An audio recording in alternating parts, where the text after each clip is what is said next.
കോതമംഗലം തീർത്ഥാടനവുമായി ബന്ധപ്പെട്ട് 9 ദിവസം നീണ്ടു നിൽക്കുന്ന ആഘോഷങ്ങളുടെ ഭാഗമായി തലശ്ശേരിയിൽ നിന്നും രഥഘോഷയാത്ര ആരംഭിച്ചു. തലശ്ശേരി നഗരസഭാ ചെയർപേഴ്സൺ ജമുന റാണി തീർത്ഥാടനത്തിന്റെ ഫ്ളാഗ് ഓഫ് കർമ്മം നിർവഹിച്ച് ഘോഷയാത്രയ്ക്ക് ആശംസകൾ നേർന്നു. മഹാപരിശുദ്ധനായ എൽദോമാർ ബസേലിയോസ് ബാവായുടെ 339-ാം ഓർമ്മ പെരുന്നാളിനോടനുബന്ധിച്ചാണ് തലശ്ശേരി സെന്റ് ജോർജ് യാക്കോബായ സുറിയാനി പള്ളിയിൽ നിന്ന് രഥഘോഷയാത്ര ആരംഭിച്ചത്. തീർത്ഥാടനത്തിന്റെ ഫ്ളാഗ് ഓഫ് കർമ്മം തലശ്ശേരി നഗരസഭാ ചെയർപേഴ്സൺ ജമുന റാണി നിർവഹിച്ചു. 339-ാമത് ചരമവാർഷികം അതോടനുബന്ധിച്ച് നടക്കുന്ന 9 ദിവസത്തെ നീണ്ടു നിൽക്കുന്ന ആഘോഷ ചടങ്ങുകൾക്ക് തുടക്കം കുറിച്ചുകൊണ്ട് തലശ്ശേരിയിൽ നിന്നും പുറപ്പെടുന്ന ഈ വിളംബര ജാഥയ്ക്ക് എല്ലാവിധ ആശംസകളും അർപ്പിച്ചുകൊണ്ട് ഇത് ഔപചാരികമായി ഉദ്ഘാടനം ചെയ്തതായി അറിയാം. നഗരസഭാ കൗൺസിലർ ജ്യോതിഷ് ആശംസകൾ നേർന്നു. എല്ലാവിധ ആശംസകളും അർപ്പിക്കുന്നു. എല്ലാവരും സ്നേഹത്തോടും സാഹോദര്യത്തോടും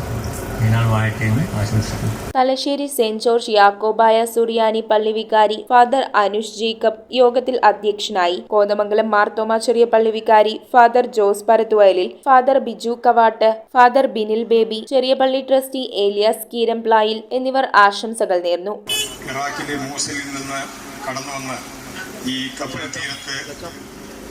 ഇറങ്ങി വനാന്തരങ്ങളിലൂടെ യാത്ര ചെയ്ത് കോതമംഗലത്ത് കവറടങ്ങിയിരിക്കുന്നു. പരിശുദ്ധ ബാവായുടെ പെരുന്നാൾ 339-ാമത് സെപ്റ്റംബർ 25 നടക്കുകയാണ്.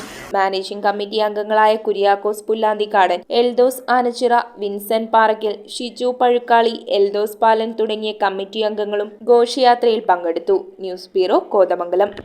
ഹലോ, നമസ്കാരം. ഞാൻ ബേസിൽ ജോസഫ്. എൻ്റെ പേര് ബേസിൽ എന്ന് പറയുമ്പോൾ തന്നെ അതിന് കാരണബോധനായിട്ടുള്ള വ്യക്തി എന്ന് പറയുന്നത് കോതമംഗലം ചെറിയ പള്ളിയിൽ കബറടങ്ങിയിരിക്കുന്ന പരിശുദ്ധ എൽദോമാർ ബസേലിയോസ് ബാവ ആണ്. അപ്പോൾ ബാവയുടെ പെരുന്നാൾ ഈ വരുന്ന ഒക്ടോബർ 2, 3, 4 തീയതികളിൽ കോതമംഗലം മാർത്തോമ ചെറിയ പള്ളിയിൽ വെച്ച് നടത്തപ്പെടുന്നു. അപ്പോൾ ഈ പെരുന്നാൾ വലിയ മംഗളകരമായിട്ട് ഭവിക്കട്ടെ, വലിയ വിജയമായി തീരട്ടെ.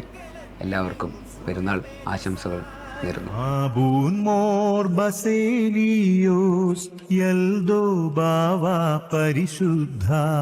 എന്നും നിങ്ങൾക്ക് താങ്ങായി റിലയൻറ്റ് ക്രെഡിറ്റ്സ്.